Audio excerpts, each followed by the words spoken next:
potential of Neville Smith. When we take a look at the first reading, we see a dire circumstance in the life of the Jews. The Maccabeans are facing Greek occupation of Jerusalem, and they're having gymnastic games which are done in the nude. And so some of the Jews are covering up their circumcision so that they can participate without being ridiculed. And so the ratchet is just sort of being turned up. We will go through that as we go through the week. But basically, finally, the Maccabean brothers basically wage war against this usurping army, and in the end they win.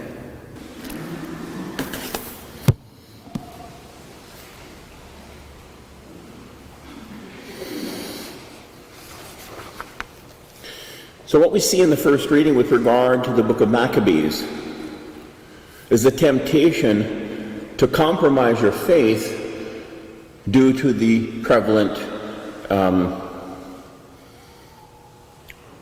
custom, the prevalent popularity of the people that you're living with. And so in this case, we're dealing with the Greeks. Now, particularly mentioned here is that they covered up the signs of their circumcision.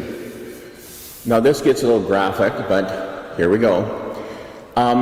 They would literally have to stretch the foreskin so that it would cover the head of the penis so that it didn't look as if the foreskin had been cut off.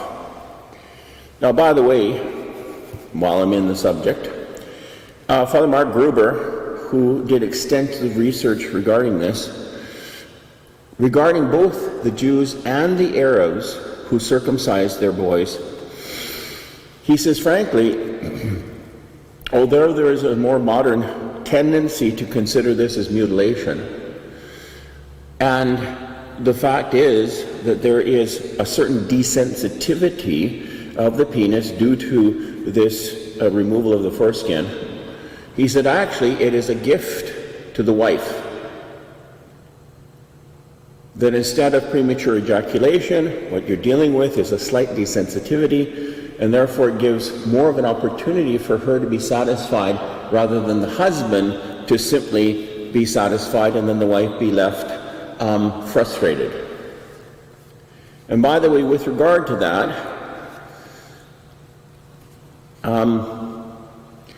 4 years ago, Thanksgiving, when I was diagnosed with prostate cancer, I felt rather cheeky.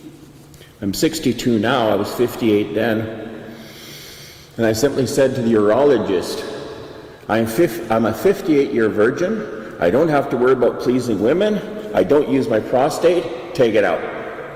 I don't think he's ever heard a man say that to him before. Now,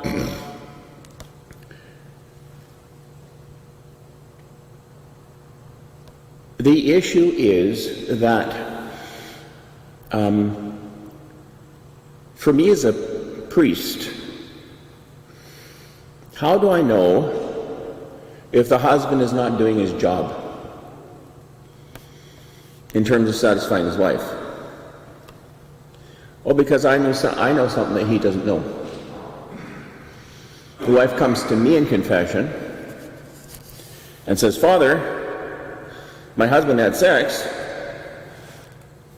and I wasn't satisfied and I'm tempted to masturbate. And so this now I know something more than the husband, even though I'm now a 62-year-old virgin. So I have to counsel the wife in terms of how to counsel the husband. And if the husband doesn't keep driving instructions, he's going to be more embarrassed about taking sex instructions from his wife. Nevertheless, this is an important marital issue. Now, when we take a look at the gospel, we've seen this gospel very recently, and Luke doesn't bother to mention the name of the beggar, and in fact, even the other gospel only simply says Bartimaeus, which means we know his father's name, Timaeus. By the way,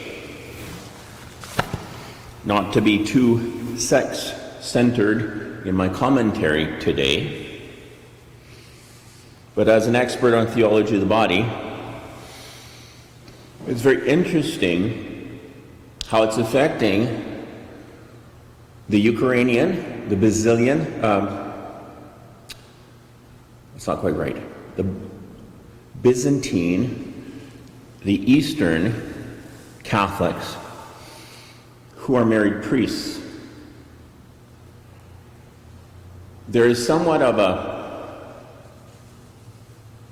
shyness, timidity, shame with regard to them having sex on the day of the Eucharist as a married couple, as a priest who is a married couple.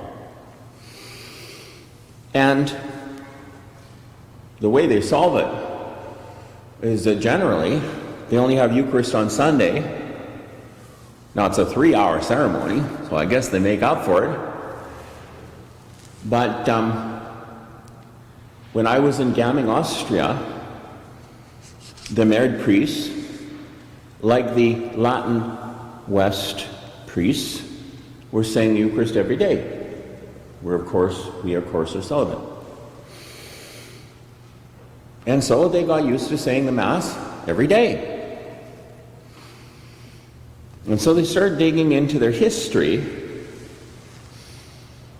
and they basically spoke about the fact that for a clergy couple, the second Eucharist, after the Mass, is the couple having sex as a married couple, a priestly couple, after the Eucharist.